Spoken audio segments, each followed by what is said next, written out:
స్వామి, నువ్వెవరి భక్తుడివో ఆయన పేరే నాది. నన్ను రామరాజు అంటారు. ఏదో బుద్ధి గడ్డి తిని ధర్మరాజులాగా నలమహారాజులాగా జోదగాండి అయ్యాను. మొక్కకు కొబ్బరికాయ కొడతాను. తిరగేసిన ప్రతి మొక్క జోకర్ కావాలి. ఎదుటివాడు నాశనం కావాలి. నేను మాత్రమే బాగుపడాలి. నన్ను దీవించు స్వామి. అది చూడు బాబు, ఓ చిన్న విషయం అడుగుతాను, కాస్త వివరంగా చెప్తావా? ఏంటది? ఏం లేదు, ఈ ఆంజనేయులు గారు ఏమైనా మంచి ప్యాకెట్ గడా? ఏదైనా క్లబ్ ఇన్ఛార్జా? లేదండి. కొబ్బరికాయకి జోకర్ ముక్కలు పంచే బ్రోకరా? అది మా చూడు నాయనా, నువ్వు నిజంగా ఆంజనేయుడు భక్తుడివి అయితే ఇలాంటి జూదం కోరికలు కోరవు.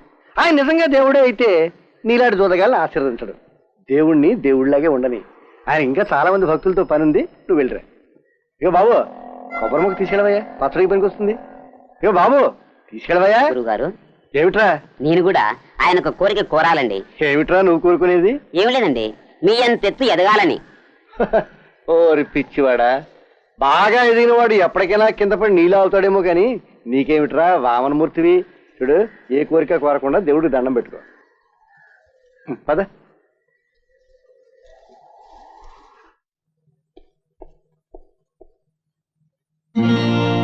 Hello hello. వచ్చేస్తారండి, టైం అయింది. రండమ్మా. ఏమిటమ్మా, సరిగ్గా పెళ్లి చూపులు ఏర్పాటు చేసిన రోజున ధనానికి టైం చిక్కలేదు.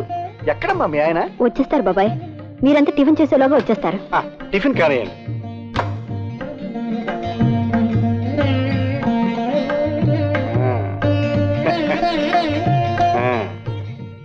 పెళ్లి కొడుక 3 మూళ్ళంతా? 9 అండి. నీ మొహం కాదు, నేను అడిగింది 3 మూళ్ళు కాదయ్యా, 3 ముళ్ళు. అంటే ఓ ఆడపిల్ల జీవితం, 7 జన్మల బంధం. ఇది కూడా తెలియకుండా నువ్వు బిఏ చదువుకున్నావు అంటే నీ చదువు చెప్పిన మాస్టర్ అనాలయ్యా. నన్ను కొంచెం తినేస్తారా? అంతకన్నా నీకేం చేతనట్లేదు కానీ.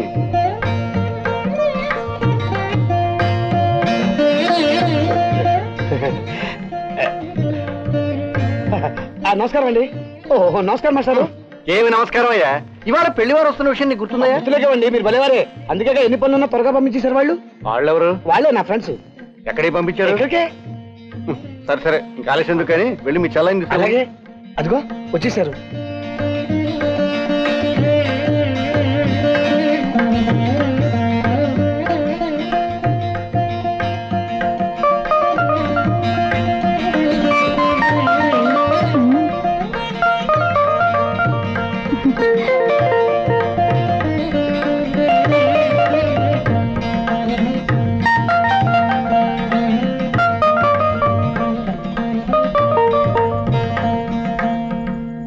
అబ్బాయి, నువ్వు చూడవలసిన అమ్మాయి ఇక్కడుంది.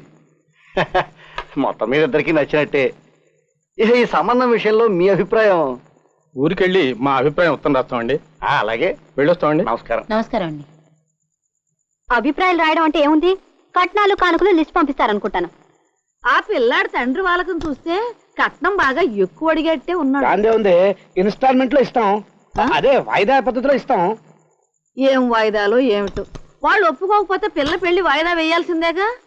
అందుకే చెవులో ఇల్లు కట్టుకుని మరీ చెప్పాను, ఆ కొమ్మనపల్లి వారి అమ్మాయిని చేసుకోరా, 1,00,000 రూపాయలు కట్నం ఇస్తారు అని. నువ్వు నా మాట విన్నావా?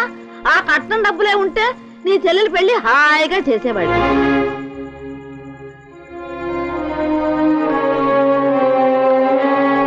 అవసరానికి కాళ్ళు పట్టుకుంటారు, అవసరం తిరితే చేతులు కడుక్కుంటారు, అంతే మరి.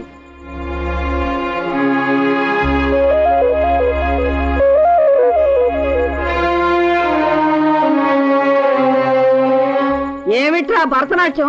అనందేనా?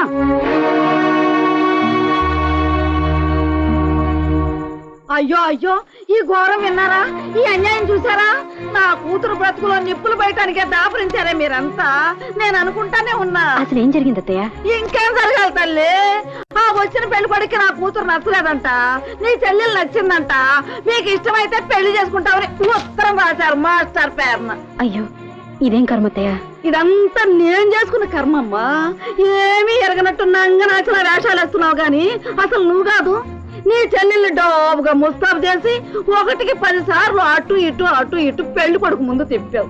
కావాలనే నా కూతుర్ని దిష్టి బొమ్మలా తయారు చేసి కూర్చోబెట్టావు. నేను అప్పుడే అనుకున్నా ఇది ఇట్టాగే జరుగుద్దని. అత్తయ్య, భగవంతుడు సాక్షిగా నాకు అలాంటి ఆలోచన కూడా లేదు. నా మాట నమ్మండి అత్తయ్య.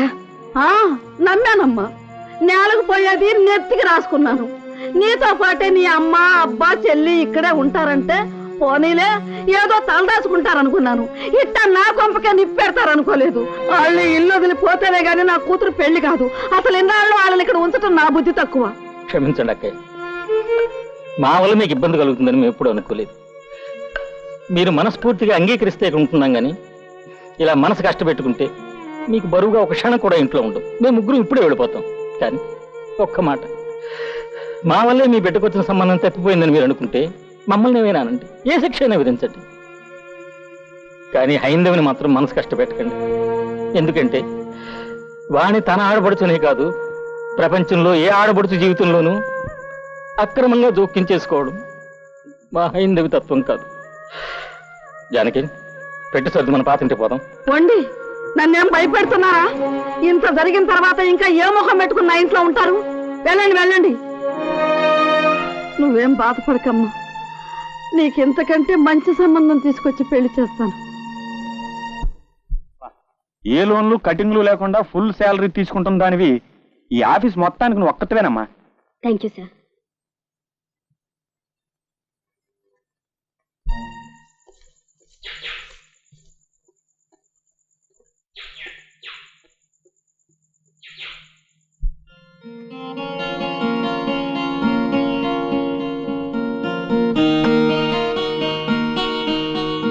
అమ్మా హైందవి, ఇదిగో కాఫీ తాగమ్మా. బాగా అలసిపోయినట్టున్నావు. మీరు కాఫీ చేశారా? మళ్ళీవారే అత్తయ్య, మీకెందుకు శ్రమ? అదేమిటమ్మా, నువ్వు ఆఫీసులో పడే శ్రమ కంటేనా? పైగా ఇవాళ జీతాల రోజు కూడా. చూడమ్మా, నువ్వు ప్రతి నెల జీతం అబ్బాయికి ఇస్తే అబ్బాయి బ్యాంకులో వేస్తున్నాడు కదూ. ఈ నెల వాణికి పట్టు చీర కొనాలనుకుంటున్నానమ్మా. ఈ నెల జీతం నాకే ఇవ్వు, నేను అబ్బాయితో చెప్తా.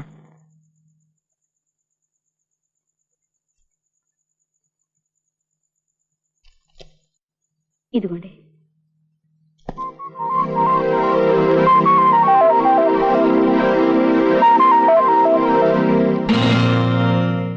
ఇదేమిటమ్మాయి, సగం జీతమే ఉంది? ఎక్కడైనా పారేసుకున్నావా? లేదత్తయ్య, సగం నా అకౌంట్లో వేసుకున్నాను. ఏమిటి, నీ అకౌంట్లోనా? సగం జీతమా? అవునత్తయ్య, భవిష్యత్తులో ఉపయోగపడుతుందని మీ అబ్బాయి జీతంలో ఆయన, నా జీతంలో నేను సగం సగం డిపాజిట్ చేసుకుంటున్నాం. ఇదేం సుప్పనాథ నాటకమే నా తల్లి. మీ అమ్మని నాన్నని ఇంట్లోంచి పొమ్మనేసరికి సగం జీతం తీసుకెళ్ళి అయ్యాదాన్ని కొట్టొస్తున్నావు. నాకు తెలియదు అనుకుంటున్నావా? మర్యాదగా ఇల్లు వసూలు చేస్తున్నా. అదేం కాదత్తయ్య, నేను తిన్నగా ఆఫీస్ నుంచే వస్తున్నాను. మీ అబ్బాయి మీతో చెప్పలేదేమో, పెళ్లి కాకముందు నేను ఇలాంటి నిర్ణయాలు తీసుకున్నాం. అమ్మో అమ్మో, అబద్ధం, పచ్చి అబద్ధం. నా కొడుకు నన్నేం మోసం చేయడు. ప్రతి నెల మొత్తం జీతం తీసుకొచ్చి నీకే ఇస్తున్నామ్మా అని చెప్పి లెక్కలేసి వివరంగా చెప్పాడు. అలాంటి వాడు సగం జీతం నిన్ను దాచుకోమన్నాడని నన్ను బుకాయిస్తావా? ఒరే ధనంకొండ, ఈ ఘోరం చూసావా? సగం జీతం చేతిలో పెట్టి ఇదేమిటి తల్లి అని అడిగితే అది మేమిద్దరం పెళ్లికి ముందు తీసుకున్న నిర్ణయం అని నన్ను బుకాయిస్తోంది. బుకాయించడం కాదత్తయ్య. ఏమండి, మీరైనా చెప్పండి, మనం పెళ్లికి ముందు అలా అనుకోలేదు. మనం ఎప్పుడు అనుకున్నాం?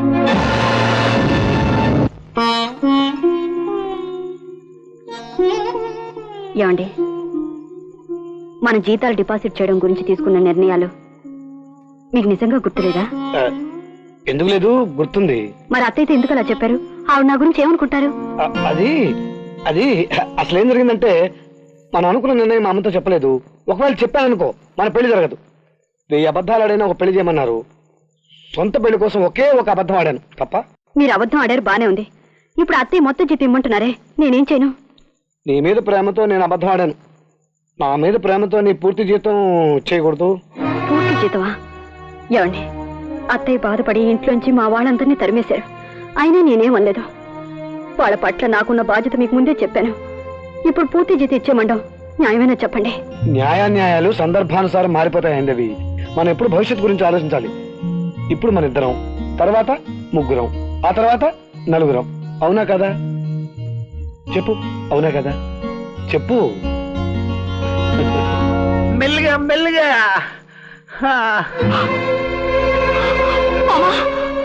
ఏంటిది? కాలుకేమైంది?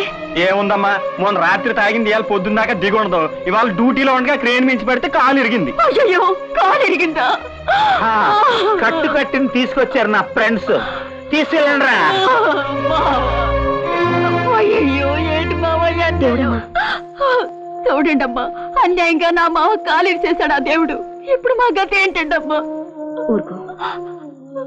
భగవంతుడు ఎవరికి ఏం చేయాలో అన్ని తెలిసే చేస్తాడు. నువ్వు ధైర్యంగా ఉండు. ఆయన తొందరగా కోలుకుంటారు. కష్టాలు మనుషులు కళ్ళు తెరవడానికే వస్తాయి. నువ్వు పద. మళ్ళీ లోనా?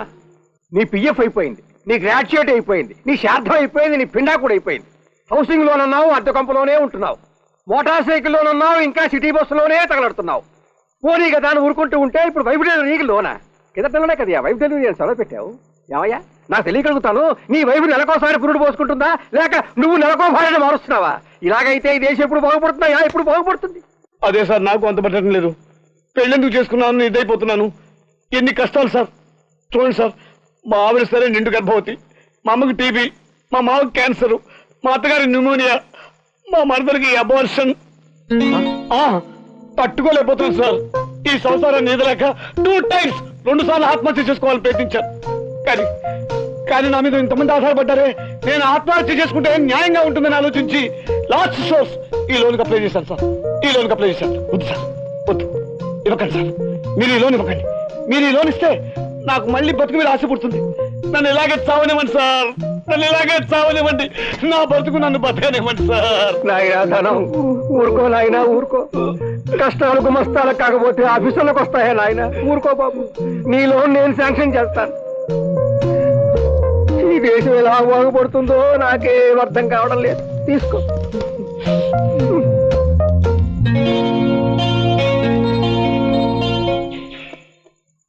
Hi brothers. Hello brother. ఈ రోజు చూసుకోండి, టకాల్ టకాల్ డమాల్ డమాల్. Very good. ఈ రోజు మన క్లబ్ యానివర్సరీ.